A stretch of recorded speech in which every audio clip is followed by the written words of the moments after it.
Chers amis, bonjour et bienvenue en ce jeudi 23 septembre où nous faisons mémoire de Saint Padre Pio. Donc on souhaite aussi également bon anniversaire à toutes les personnes qui sont nées le 23 septembre, et une pensée particulière aux mamans qui ont mis au monde en ce 23 septembre parce que le marmaille, il est né tranquille, c'est le moment où il fait le plus de travail. Et aussi un petit coucou à tout le personnel des sages-femmes de nos différents établissements hospitaliers qui ont cette responsabilité de la vie, début de la vie avec la chaleur, avec l'amour, avec la tendresse. Aujourd'hui, la liturgie nous propose de partir dans le livre du prophète Agé, au début du livre du prophète Agé. Lui, le Créateur, on possède l'univers. Allah, le pain, le vin, nous peine avec nous bonheur. Seigneur, tout ça les donne ou de main. Seigneur, tout ça les donne ou de main. Le blé avec les épis, le riz dans notre marmite, la vigne avec le raisin, les champs de canne à sucre. Seigneur, tout ça les donne ou de main. Seigneur, tout ça les donne ou de main. La pluie dans le mois de mai qui fait pousser les légumes, cyclone avec la chaleur et les phases de la lune. Seigneur, tout ça les donne ou de main. Seigneur, tout ça les donne ou de main.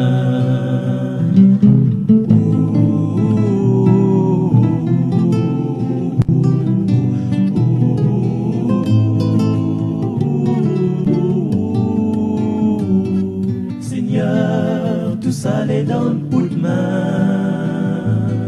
Seigneur, tout ça les donne ou de main. Notre corps un peu écrasé par le poids de ce monde, notre cœur émerveillé quand nous sortent de l'ombre. Seigneur, tout ça les donne ou de main. Seigneur, tout ça les donne ou de main. Et même le quotidien, la vie de tous les hommes, le souci pour demain, l'espoir en nous royaume. Seigneur, tout ça les donne ou de main. Seigneur, tout ça les donne ou de main. Où est le Créateur, où possède l'univers, Allah, le pain, le vin, nous peine avec notre bonheur.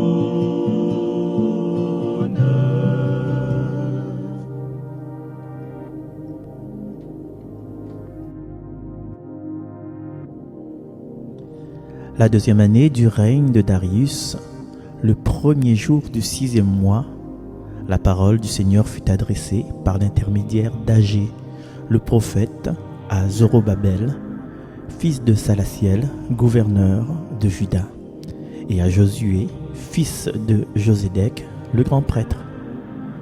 Ainsi parle le Seigneur de l'univers. Ces gens-là disent, le temps n'est pas encore venu pour rebâtir la maison du Seigneur. Or, voilà ce que dit le Seigneur par l'intermédiaire d'Agé, le prophète. Et pour vous, est-ce bien le temps d'être installé dans vos maisons luxueuses alors que ma maison est en ruine? Et maintenant, ainsi parle le Seigneur de l'univers, rendez votre cœur attentif à vos chemins. Vous avez semé beaucoup mais récolté peu. Vous mangez mais sans être rassasié. Vous buvez mais sans être désaltéré. Vous vous habillez mais sans vous réchauffer. Et le salarié met son salaire dans une bourse trouée. Ainsi parle le Seigneur de l'univers. Rendez votre cœur attentif à vos chemins. Allez dans les montagnes, rapportez du bois pour rebâtir la maison de Dieu. Je prendrai plaisir à y demeurer et y serai glorifié, déclare le Seigneur. Parole du Seigneur. Hier, nous avons eu la chance, le privilège de lire un petit parti du livre d'Esdras. Et si nous retournons dans le livre d'Esdras, nous apprenons comment, quand les Juifs quittent Babylone, il y avait Zorobabel et ses compagnons qu'il a voulu reconstruire le temple. Alors Zorobabel, vous avez écrit Zorobabel. Babel, c'est Babylone, et Zoro, ça veut dire que né de Babylone, issu de Babylone.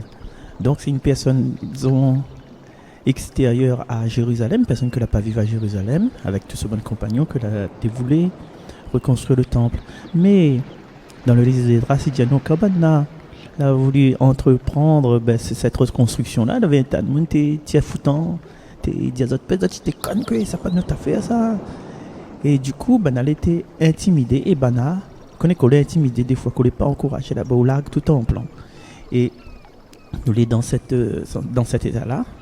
Donc, tout là, laissé en plan.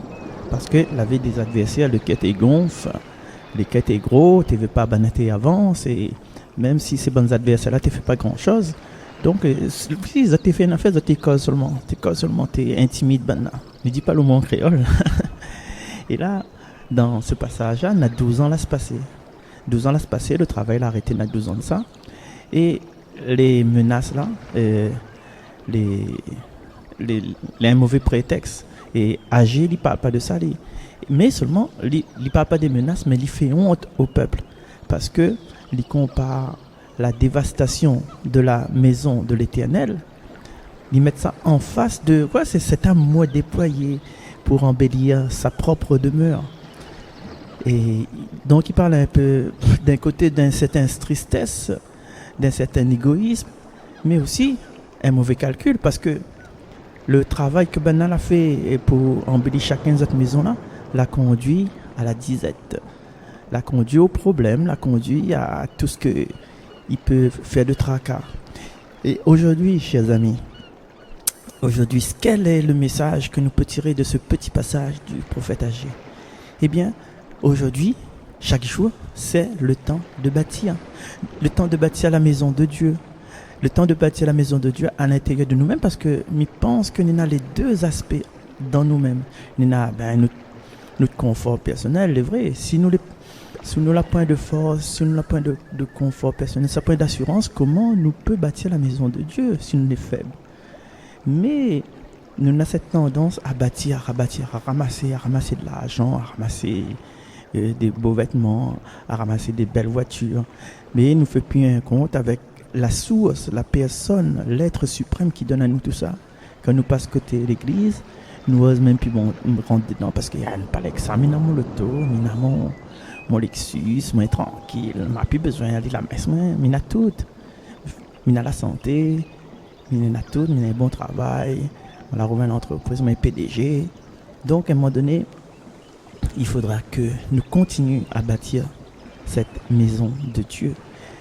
S'occuper de nos propres âmes et s'occuper des autres âmes, ces pierres vivantes, pierres vivantes de l'église qui chante, et ces pierres vivantes fondées par Jésus-Christ. Et aussi, à chaque personne que nous rencontrons aujourd'hui, nous peut dire, c'est une pierre vivante, c'est à l'image de Dieu, et chacun de nous est comme ça. Chacun de nous peut dire à nous que si une personne est dans notre vie, c'est que cette personne-là, lui apporte à nous quelque chose. Et si cette personne apporte à nous quelque chose, nous lance la gloire, une gratitude envers Dieu. Et c'est aussi, pas seulement, c'est aussi de cette façon que nous pourrons bâtir cette église de Dieu. Mais malheureusement, est-ce que est toujours vrai en nous? Est-ce que est toujours vrai en nous de dire des paroles de construction, des paroles de solidification, des paroles de fraternité, des paroles de pardon? Pas seulement des paroles, mais des attitudes d'accueil vers les gens autour de nous. Même par exemple, si notre garçon il rentre sous le soir, est-ce que nous sacrifions le lendemain matin? Ou bien nous apprenons à lire en pitié? Est-ce que moi, comme il voit mon papa, il prend mon grand frère en pitié parce qu'il a fait la prison, il a déconné sur son tantine? Est-ce que moi m'y attends? Est-ce que me sera dans le même sens que ce retour à la maison, ou bien me sera en colère, me sera révolté? Alors, chers amis, Aujourd'hui, ce que nous pouvons faire, c'est de mettre à nous devant le Seigneur, demander la force de pouvoir construire son royaume, pas seulement donner un coup de main à l'église pour aller le banc, mais de construire son royaume à travers toutes les rencontres que nous pouvons faire chaque jour, à travers chaque regard. Et bon, nous fait comment? Demandons au Seigneur cette force, demandons au Seigneur cette grâce pour avancer encore, pour construire son royaume, parce que il y en a 2-3 mots que, même si le Seigneur cause dans le cœur de mon frère, ben de mon cœur à moi, il ne comprendra pas. Mais par contre, si mon frère, ma soeur, il cause avec moi, même s'il n'aime pas dit trop, il cause avec moi, il dit moi une parole du Seigneur, ben là, ça fait reconstruire moi de l'intérieur. Donc, soyons attentifs, chers amis, attentifs à ce qui se passe autour de nous, à ce que nous reçoit, et regardons avec les yeux de l'âme les signes des temps. Amen.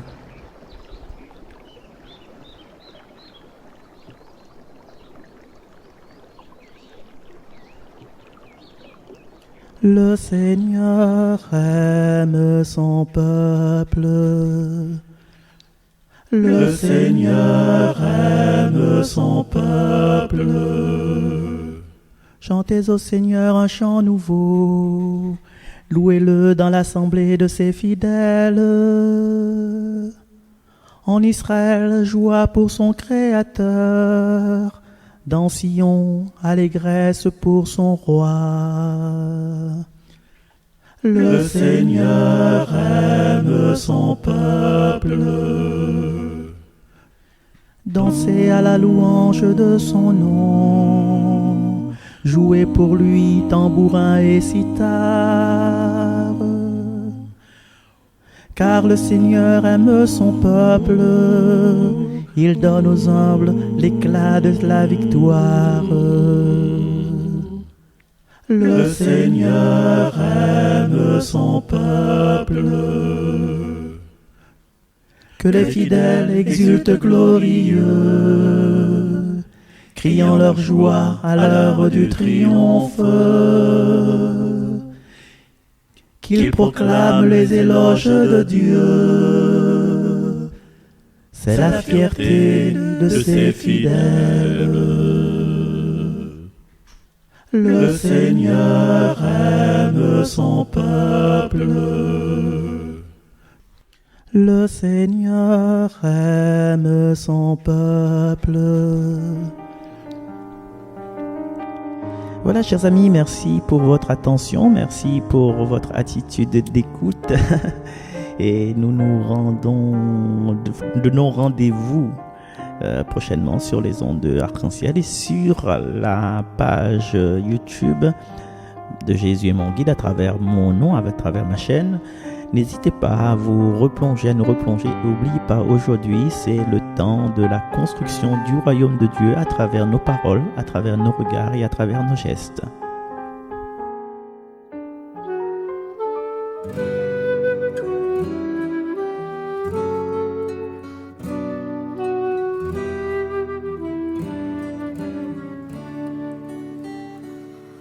Oh, je voudrais chanter, Marie, pourquoi je t'aime, pourquoi ton nom si doux fait tressaillir mon cœur, et pourquoi la pensée de ta grandeur suprême ne saurait à mon âme inspirer de frayeur. Si je t'ai contemplé dans ta sublime gloire, et surpassant l'éclat de tous les bienheureux, que je suis ton enfant, je ne pourrai le croire. Ô Marie, devant toi je baisserai mes yeux.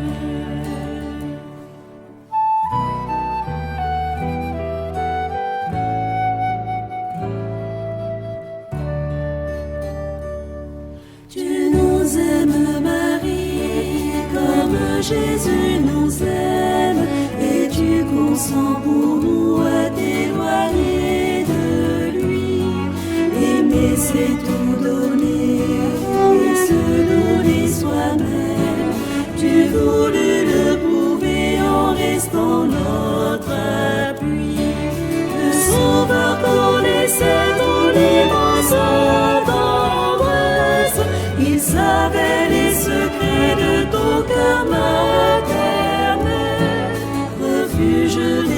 pécheurs.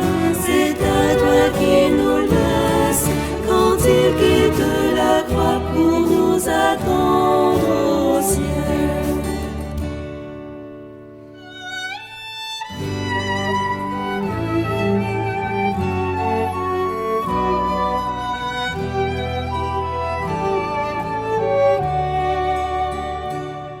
Marie, tu m'apparais au sommet du calvaire, debout près de la croix comme un prêtre à l'autel, offrant pour apaiser la justice du cœur. Ton bien-aimé Jésus, le doux Emmanuel, un prophète l'a dit au Père désolé. Il n'est pas de douleur semblable à ta douleur. Ô reine des martyrs, en restant exilé, tu prodigues pour nous tout le sang de ton cœur.